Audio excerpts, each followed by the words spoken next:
सम्हाल्ने पवित्र तपाईँ यसरी भएर सम्हालिदिनु भयो।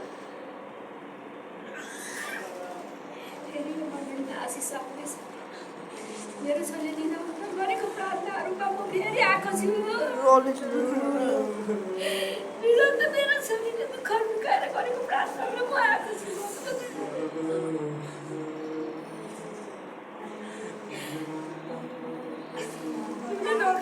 मात्र प्रार्थना गर्नु पर्दछ।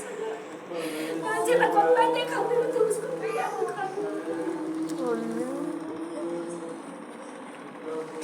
कसले आलोचना गरेको अझै कतिको हृदयमा त्यो आलोचना छ।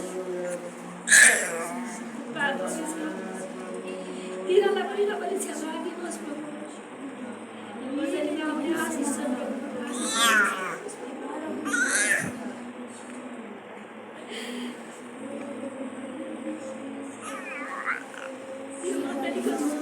भइरहेको छ तर कतिले चितरबितर बनाउनु खोजिरहेको छ।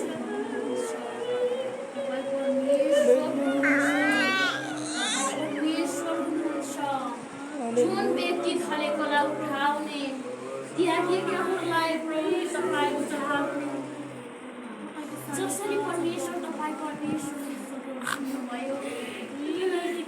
जुन व्यक्ति लड्दछ त्यही व्यक्ति तपाईँले उठाउनुहुन्छ। मेरो छोरीको लागि प्रार्थना गर्नुपर्छ। मेरो छोरीले ठुलो ठुलो काम गर्दैछ यो मण्डलीको लागि। तपाईँ परमेश्वर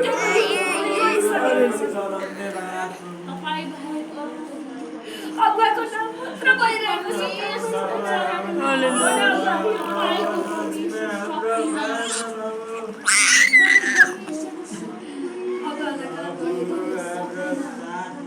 मेरो छोरीको लागि प्रार्थना गर्ने योद्धाहरू दिनुहोस्। मेरो छोरी तर पनि ठुलो काम गर्नुपर्छ। अगाडि बढिसकेको छु।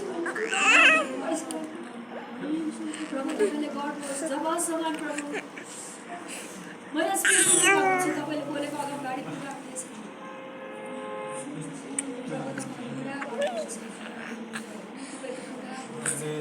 तपाईँले मलाई कति सम्बन्ध फेरि स्वर्गदूतहरू पनि पठाउनुहुन्छ। मेरो हृदय टुटेको दिनुको लागि पठाइहाल्नुहुन्छ। तपाईँ पनि हिँड्नु हुनुहुन्छ अनि पठाइहाल्नुहुन्छ।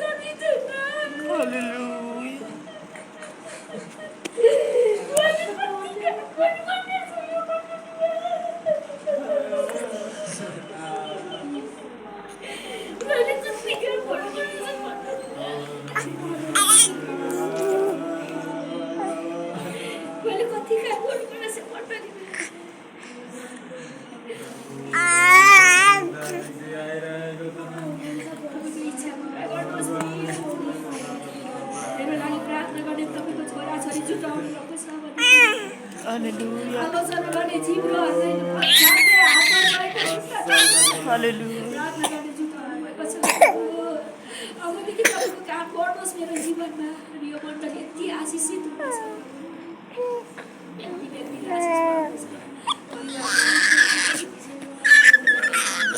यसैको लागि फेरि आउनुभयो। तपाईँ अहिलेसम्म 3 पल्ट आउनुभएको छ।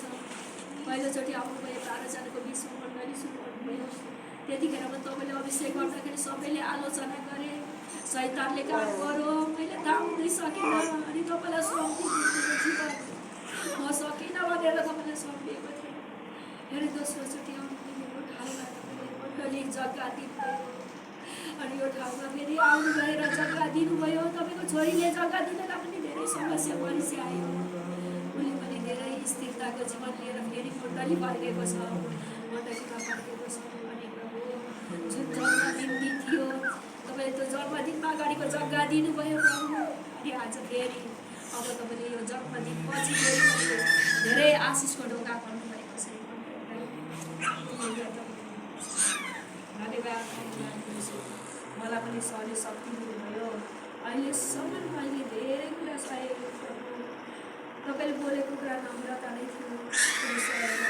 कसैलाई मैले पोखाएन।